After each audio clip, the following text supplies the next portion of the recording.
नमस्कार दोस्तों, मुझे गर्व है अपने इन 3 बेटियों पर।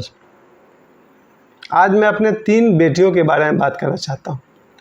उनमें से एक बेटी ने अपने स्कूल में टॉप किया मैट्रिक में, इसी साल की बात है। 2023 में मेरी एक बेटी ने अपने स्कूल में टॉप किया। मेरी दूसरी बेटी है, उसने भी स्कूल में टॉप किया। और मेरी तीसरी बेटी है जो NIFT में इंट्रेंस एग्ज़ाम को पास किया, national institute of fashion technology. आज मैं अपने इन 3 बेटियों के बारे में आप सभी से बात करना चाहता हूँ। 3 बेटियाँ मैं उन्हें इसलिए कह रहा हूँ क्योंकि हमारे देश की सभी बच्चियाँ हमारी बेटियाँ ही तो हैं। गुरु होने के नाते, शिक्षक होने के नाते, चाचा होने के नाते या उम्र दराज होने के नाते बहुत सारे कारणों से हमारे देश की हर बच्चियाँ हमारी बेटियाँ ही तो है। आज हम इन 3 बेटियों के बारे में बात करेंगे। इसके बाद जो मेरी अपनी बायोलॉजिकल बेटी है साक्षी पांडे, उनके बारे में भी थोड़ी सी बात करेंगे। और अंत में हम लोग बात करेंगे भारत की एक बेटी जो साक्षी हत्याकांड जो दिल्ली में हुआ है, उस पर भी थोड़ी सी बात करेंगे। मैं 4-5 दिनों से सोचता था कि साक्षी हत्याकांड के विषय में कुछ बोलूं, लेकिन कहीं ना कहीं मुझे संकोच होता था। जो हिम्मत, जो मर्दानगी उस विषय में बोलने के लिए चाहिए थी, वो मैं नहीं जुटा पा रहा था। उस विषय में मैं अंत में बात करूंगा, लेकिन सबसे पहले मैं बात करूंगा अपने इन 3 बेटियों के बारे में। बहुत खुशी की बात है दोस्तों कि हम सभी बचपन में अच्छी तरह से पढ़ लिख कर कुछ बनना चाहते थे, और आज भी हम सब चाहते हैं कि हमारे बच्चे भी पढ़ लिख कर कुछ अच्छा बने। लेकिन आज मैंने विषय चुना है बेटियों को, बेटों को नहीं। जबकि मेरा एक बेटा करण केसरी, वो अपने कॉलेज में टॉप किया है, टॉप 3 में से एक है वो। इस आज के दिन के वीडियो में मैंने बेटियों को महत्व देना, थोड़ा मैंने पक्षपात किया कि आज मैंने बेटियों को ज़्यादा महत्व दिया, क्योंकि इस साल के भी मैट्रिक और इंटरमीडिएट के रिजल्ट में बेटियों ने बहुत अच्छा रिजल्ट किया है, यहाँ तक कि बेटों के मुकाबले। तुलना करना बुरी बात है, मैं हमेशा से तुलना का विरोध करता हूँ, फिर भी करता हूँ। यही एक अपराध मैं करता हूँ कि तुलना करना बुरी बात है, उसके बावजूद भी मैं तुलना करता हूँ। इसके लिए मुझे क्षमा करिए। इस साल भी बेटियों का रिजल्ट बेटों से भी अच्छा रहा, यहाँ तक कि Dhanbad topper, school topper, Jharkhand topper, इन सब जगहों पर बेटियों ने अपना अधिकार जमा लिया। प्यारे दोस्तों, सबसे पहले तो मैं बात करूंगा अपनी एक बेटी के विषय में। चूँकि मैं उसका नाम इसलिए नहीं लूँगा क्योंकि यूट्यूब पर किसी के विषय में बोलना बिना उसके परमिशन के, बिना उसके माता पिता के आज्ञा के अनुचित है। तो वो मेरी एक बेटी है जिसने स्कूल में टॉप किया। क्लास 10 में अपने स्कूल से उसने टॉप किया।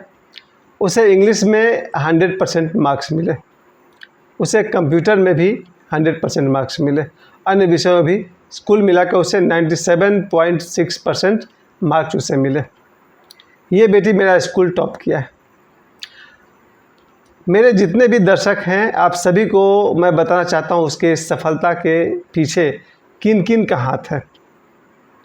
सबसे पहले तो मैं आप सभी को धन्यवाद देना चाहता हूँ फिर से कि आज मेरे 1860 सब्सक्राइबर्स हो गए हैं। 1860 subscribers. Thank you very much, आप सभी को बहुत बहुत धन्यवाद। और लगभग 5 लाख व्यूज। आप सभी दर्शकों को, सभी दोस्तों को मैं धन्यवाद करता हूं। जो कोई भी मेरे इस वीडियो को देख रहे हैं, कृपया अगर आपने नहीं किया है तो मेरे चैनल को सब्सक्राइब कर लीजिए, ताकि मैं प्रतिदिन जो मोटिवेशनल वीडियोज़ बनाता हूं उसे आप देख सकें, मेरे पहले के वीडियोज़ भी देख सकें, और आगे जो वीडियोज़ बनेंगे उनको भी आप देख पाएंगे। आज मेरे पास बहुत सारे विषय थे। आज मेरा एक विषय था, एक भिखारी जो भीख मांगता था वो बाद में करोड़पति बन गया, क्योंकि वो राज परिवार से था। इस विषय पर आज मैं बोलना चाहता था, फिर मैं उस बात को मैंने टाल दिया। इस पर मैं कभी और बात करूंगा कि भीख मांगने वाला भिखारी वास्तव में किसी राज परिवार का वारिस था। बाद में उसे जब उसका धन उसे मिला तो उसे करोड़ रुपए मिले। उस विषय पर मैं आज बात नहीं करूँगा, किसी और दिन वो वीडियो बनाऊँगा। मेरे पास और एक विषय था जिससे कि एक स्टूडेंट है, एक डांस डायरेक्टर है, कोरियोग्राफर हैं, प्रिंस, जो पाथरडी में उनका क्लास चलता है। उनके विषय में आपको कल बताऊंगा। प्रिंस बॉलीवुड में उन्होंने काम किया है और आज उनका एक बहुत शानदार डांस क्लास वो खोल चुके हैं। और उस डांस क्लास को मैं मानूंगा कि that is the portal to Bollywood. Bollywood में घुसने का एक द्वार है उनका डांस क्लास। इस पर मैं कल बात करूंगा।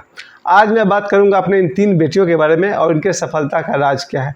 क्या कारण है कि ये बेटियां अपने मैट्रिक के एग्ज़ाम में इतना बढ़िया मार्क्स लेकर के आई, कैसे लाई? आप सभी जानते हैं कैसे लाई। उसके बावजूद भी मैं थोड़ा प्रकाश डालना चाहूँगा। सबसे बड़ी बात तो ये है कि जब मैंने अपने दोस्त से पूछा कि हमारी बेटी कैसे टॉप हो गई। मेरा दोस्त भी एवरेज से अच्छा स्टूडेंट रह चुका है, आज बहुत बड़े पोस्ट पर है, लाखों रुपए सैलरी है उनकी, भाई बड़े आदमी हैं। उसके बावजूद भी वो 100% पर तो कभी नहीं पहुंचा था। उसका रिजल्ट 70% 80% के आसपास आता था और बाद में वो इंजीनियरिंग और क्या क्या कोर्स करके वो बड़ा अफसर बन गया है। आज से नहीं, शायद 20-25 साल हो गया उसको नौकरी करते हुए। मैंने उनसे पूछा, भाई हमारी बेटी के सक्सेस का राज क्या है, रहस्य क्या है? तो उसने कहा, भाई एक बात तो ये भी है कि उस बच्ची की माँ कॉलेज टॉपर थी। ये बहुत ध्यान देने वाली बात है दोस्तों।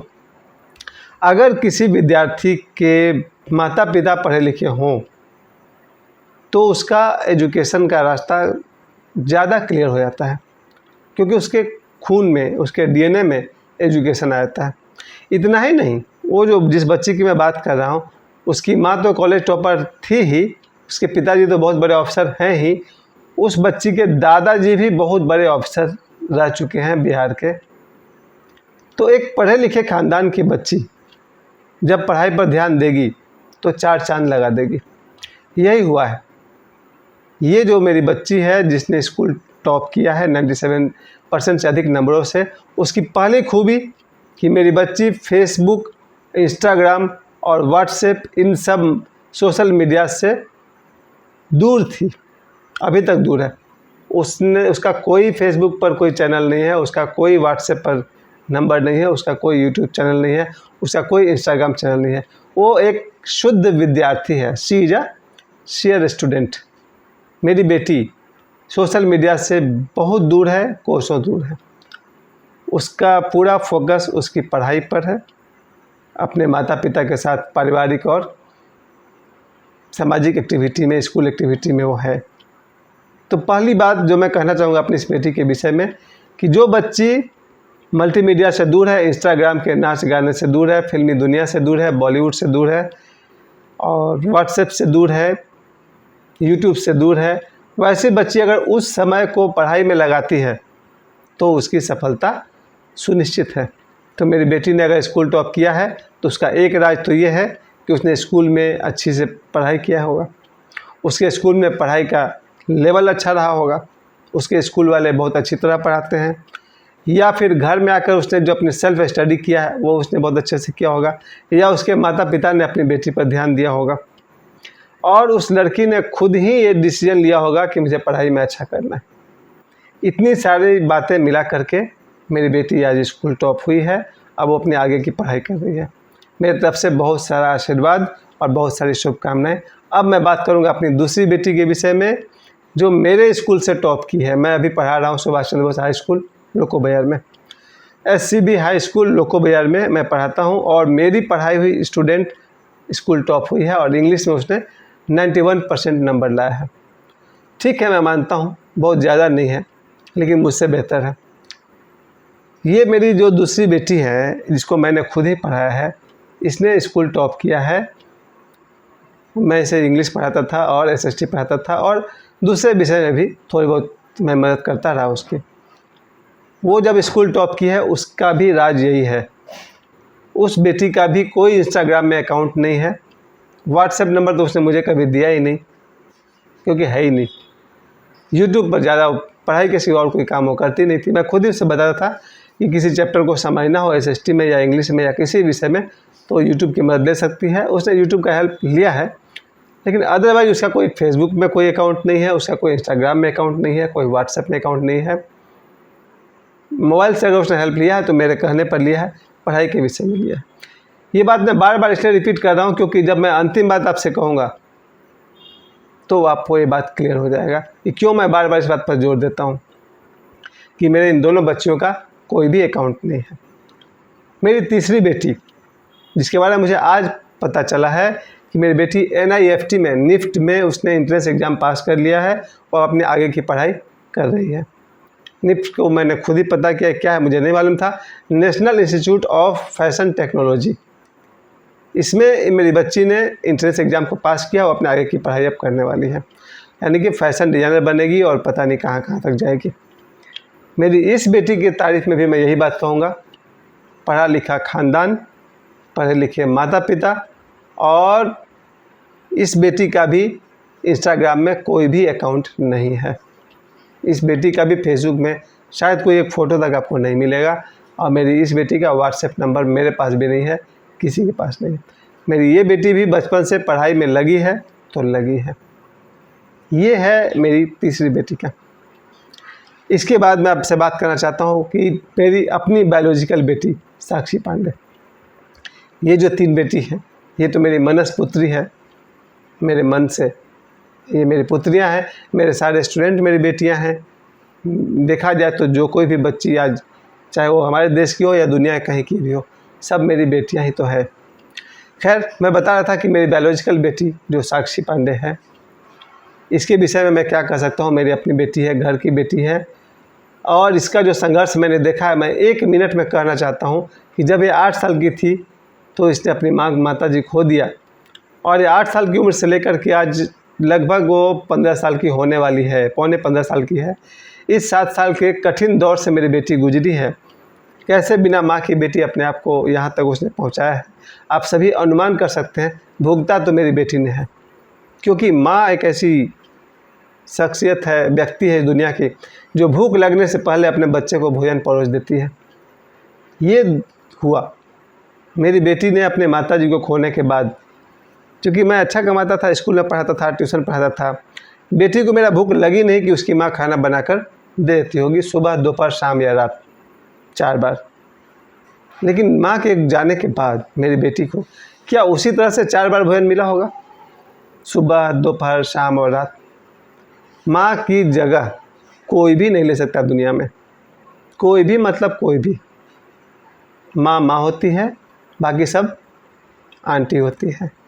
तो मैं अपनी बेटी के इसमें ज़्यादा कुछ नहीं कहूँगा, वो तो खुद ही यूट्यूब उसका अपना चैनल है, मेरे साथ वो दिन में जो फ़नी वीडियोज़ है वो करती है। आप सभी मेरी बेटी को जानते हैं।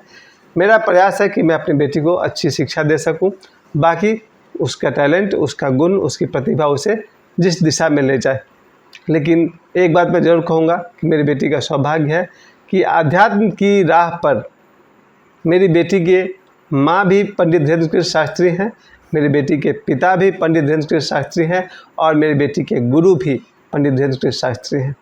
आज मेरी बेटी, उसकी माँ की कमी भी उन्हीं गुरु में पूरा हो जाती है, वही उसके पिता हैं, वही उसके गुरु हैं। अब मेरी बेटी ने इस पौने 15 साल की उम्र में उसे कोई माँ की कमी महसूस नहीं होती। वो अपने गुरु में ही अपनी माँ को न सिर्फ देख लेती है, बल्कि पूरी तरह से मेरी बेटी संतुष्ट है। हाल में वो बागेश्वर धाम सरकार के पास पटना में वो उनका 2 दिन के कार्यक्रम में वहाँ शामिल थी। तो मैं अपनी बेटी के विषय में यही कहना चाहता हूँ कि मेरी बेटी ने अब अपनी माँ को भी पा लिया है, अपने सही पिता को पा लिया है, अपने गुरु को पा लिया है, और 3 in 1 पंडित धीरेन्द्र कृष्ण शास्त्री। और अब मैं आपसे कहना चाहता हूँ, जो बिल्कुल नहीं बोलना चाहता था, कि दिल्ली में हुए साक्षी हत्याकांड के विषय पर मैं कुछ भी नहीं कहना चाहता था। इससे ज़्यादा कमज़ोरी क्या होगी कि मैं कुछ भी नहीं कहना चाहता। इससे ज़्यादा नपुंसकता वाली बात क्या होगी कि मैं कुछ भी नहीं कह सका पिछले 5-6 दिनों में। शायद आज 4 दिन से अधिक हो गया उस बच्ची का हत्या हुए। सोशल मीडिया पर, यूट्यूब पर, जगह जगह मैंने इतने सारे वीडियो देखे, लेकिन मैं कुछ भी कहने की हिम्मत नहीं जुटा पाया। यही कमी मुझ में है, और यही कमी उन सभी लोगों में भी है। जब उस बच्ची की हत्या हो रही होगी रात को 8:45 बजे के आसपास में, जो लोग भी आसपास से आ रहे जा रहे, हालांकि मैंने एक शख्स को देखा वीडियो में, वो बार बार उस बच्ची को बचाने के लिए उस हत्यारे का हाथ पकड़ रहा था बार बार। उस आदमी ने कोशिश तो की है। बाकी जो भीड़ में लोग आ रहे थे, जा रहे थे, वो मेरे ऐसे लोग रहे होंगे जो अपने घर और अपने परिवार, अपनी जिम्मेवारी में इतने डर गए होंगे कि उन्होंने इंटरफेयर नहीं किया। मैं खुद 4 दिन बाद आज इस विषय पर बोल पा रहा हूँ, क्योंकि मुझे लगता है किसी के जीवन पर बोलना बहुत ही दुभर काम है। यहाँ तक कि मैंने YouTube पर सर्च करके देखा कि साक्षी हत्याकांड के विषय पर हमारे देश के प्रधानमंत्री ने क्या कहा, मुझे तो कोई वीडियो मिला नहीं। इनडायरेक्टली एक वीडियो था हंस जी का, जो बीजेपी के सांसद हैं, उन्होंने कहा कि हमारे प्रधानमंत्री बहुत भावुक हुए हैं। सीधा कोई स्पीच नहीं है प्रधानमंत्री जी का। खैर जो भी आप कह सकते हैं, प्रधानमंत्री बड़े आदमी हैं और ये साक्षी एक आम नागरिक थी, इसलिए प्रधानमंत्री ने कुछ नहीं कहा, या जो भी कारण रहा होगा आप सभी समझिए। इनडायरेक्टली मेरे मन में तो बात भी उठ जाती है कि भाई 2024 में इलेक्शन है, कौन बोलना चाहेगा। मैंने ये भी सर्च किया कि हमारे उत्तर प्रदेश के मुख्यमंत्री आदित्यनाथ योगी जी का कोई वीडियो कि उन्होंने कुछ कहा, लेकिन उनका भी कोई वीडियो मुझे नहीं मिला यूट्यूब पर जो साक्षी हत्याकांड के विषय में कुछ बोले हों। चलिए, ये उनके निजी विचार हैं, वो मुख्यमंत्री हैं, हमसे अधिक जिम्मेवारी वाले व्यक्ति हैं, जो हर विषय बोलते हैं। उन्होंने इस विषय पर अब तक तो कुछ नहीं कहा है, मुझे नहीं मिला है। सिर्फ एक व्यक्ति ने, पूरे भारत में एक व्यक्ति ने, कहा जाए तो एक मर्द ने, एक पुरुष ने, एक वीर ने, पंडित धीरेन्द्र कृष्ण शास्त्री ने जमकर बोला। साक्षी हत्याकांड के विषय में सबसे अधिक किसी ने अगर बोला तो पंडित धीरेन्द्र कृष्ण शास्त्री जी ने बोला, यही बागेश्वर धाम सरकार ने बोला। हर न्यूज़ चैनल पर, हर वीडियोज़ में उनकी ये बात आई कि बागेश्वर धाम सरकार बहुत ही क्रोधित हुए, नाराज़ हुए और उन्होंने खुलकर बोला साक्षी हत्याकांड पर। उन्होंने खुलकर अपना दुख जताया, अपना आक्रोश जताया, ये क्यों हुआ, कैसे हुआ।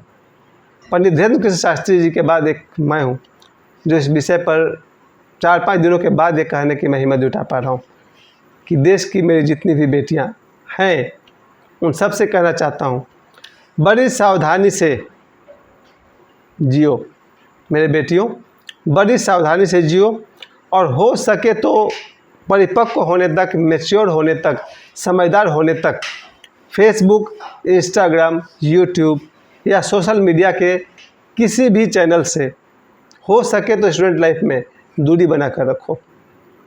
बिल्कुल इस्तेमाल ना करो तो और अच्छी बात। और अगर तुम इंस्टाग्राम में अकाउंट चलाते हो, व्हाट्सएप चलाते हो, फेसबुक चलाते हो, यूट्यूब देखते हो, तो फिर तुम्हारे बहकने का खतरा बहुत ज़्यादा है। इसलिए मैं अपने देश की सभी बेटियों से कहना चाहता हूँ कि, और सभी मैं सोशल मीडिया वाले से मैं क्षमा मांगता हूँ कि मैं आपके विरुद्ध बोल रहा हूँ, लेकिन मैं अपने बेटियों के पक्ष में कहना चाहता हूँ। मैंने अपने तीनों वीडियो में मैंने बताया, तीनों बेटियों के विषय में बोला कि ये सभी इंस्टाग्राम वगैरह से दूर थी।